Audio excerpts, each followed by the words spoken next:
다 같이 사도신경으로 우리의 신앙을 하나님께 고백하겠습니다. 나는 전능하신 아버지 하나님 천지의 창조주를 믿습니다. 나는 그의 유일하신 아들 우리 주 예수 그리스도를 믿습니다. 그는 성령으로 잉태되어 동정녀 마리아에게서 나시고 본디오 빌라도에게 고난을 받아 십자가에 못 박혀 죽으시고 장사된 지 사흘 만에 죽은 자 가운데서 다시 살아나셨으며 하늘에 오르시어 전능하신 아버지 하나님 우편에 앉아 계시다가 거기로부터 살아있는 자와 죽은 자를 심판하러 오십니다. 나는 성령을 믿으며 거룩한 공교회와 성도의 교제와 죄를 용서받는 것과 몸의 부활과 영생을 믿습니다. 아멘. 오늘 말씀은 출애굽기 21장 28절부터 36절입니다.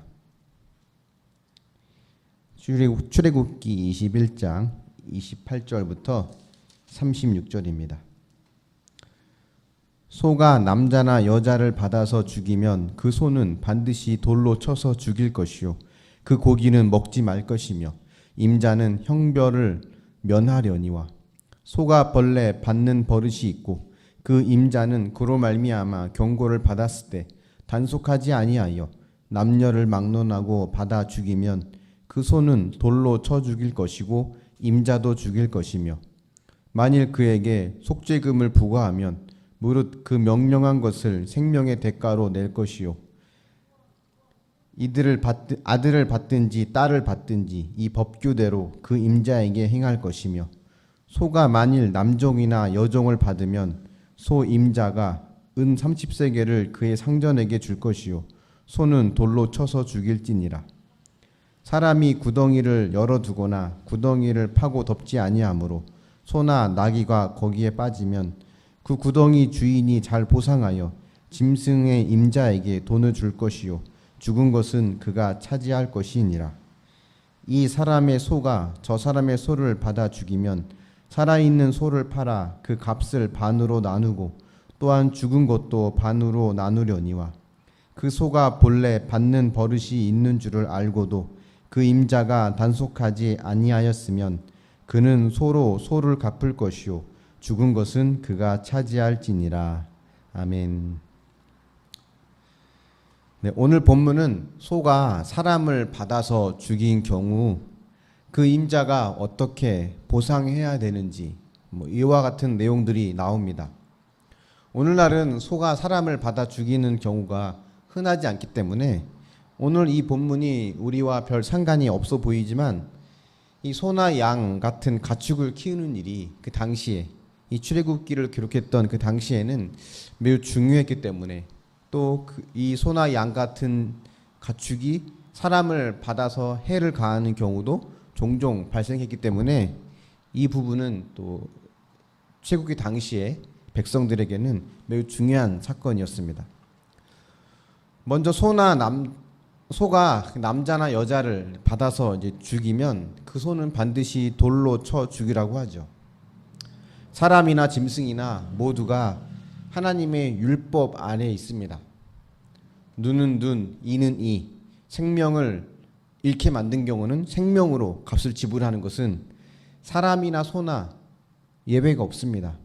그렇기 때문에 사람을 죽인 소는 반드시 그 생명을 대가로 지불해야 되는 거죠.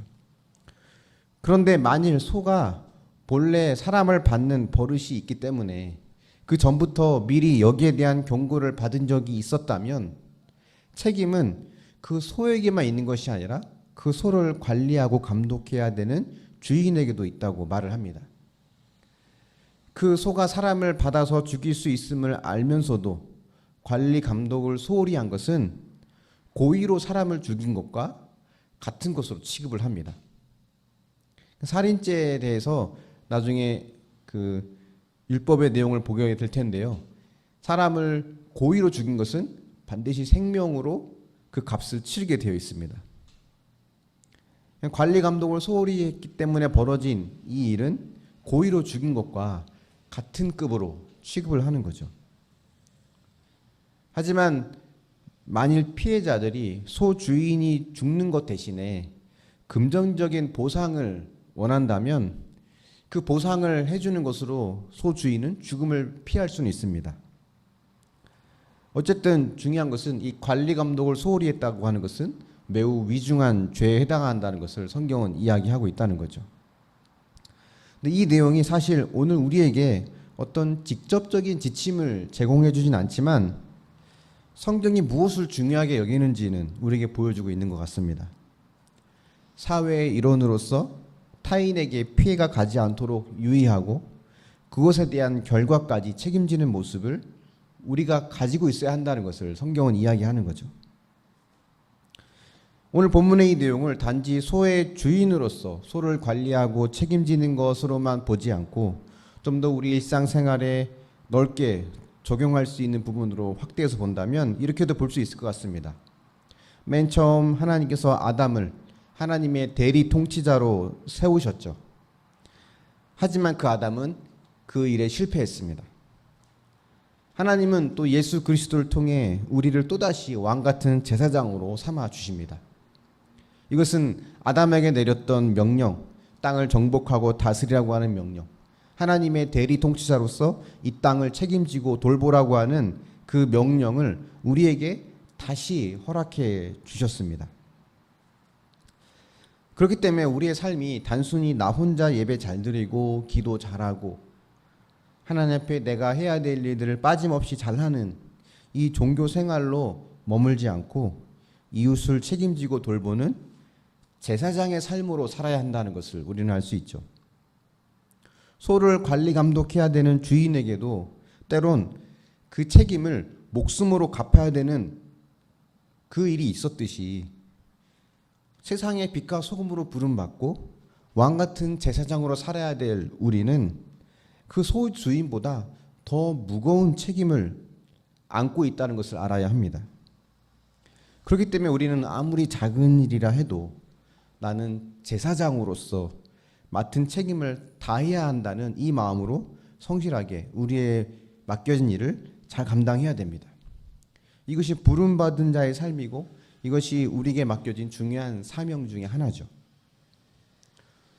저와 여러분이 하나님 앞에 제사장으로 부름받았고 세상을 관리 감독해야 되는, 세상을 책임지고 돌봐야 되는 그런 청지기로 부름받았다고 하는 것, 이것은 우리에게 매우 중요한 어떤 삶의 방향을 말해줍니다.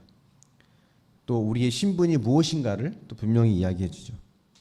우리가 제사장으로서 우리에게 주어진 이런 사명을 잘 감당하는 저와 여러분이 되기를 예수님의 이름으로 축원합니다.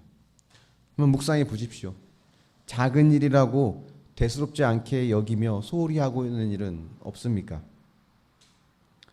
세상의 빛과 소금으로 살아가는 것이 우리에게 중요한 사명이라고 하는 것을 인정할 수 있나요?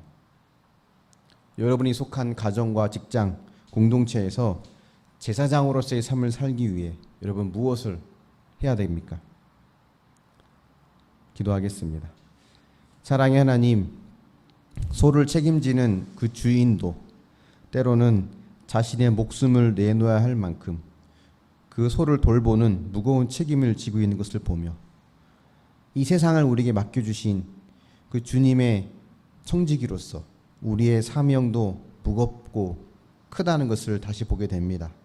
주님, 내게 맡겨진 그 일이 사람의 눈으로 보기에 크고 작은가를 판단하며 대수롭지 않게 여기는 이런 모습이 아니라 아무리 작은 일을 할지라도 제사장으로서 그 사명을 충실히 감당할 수 있도록 인도하여 주시길 원합니다.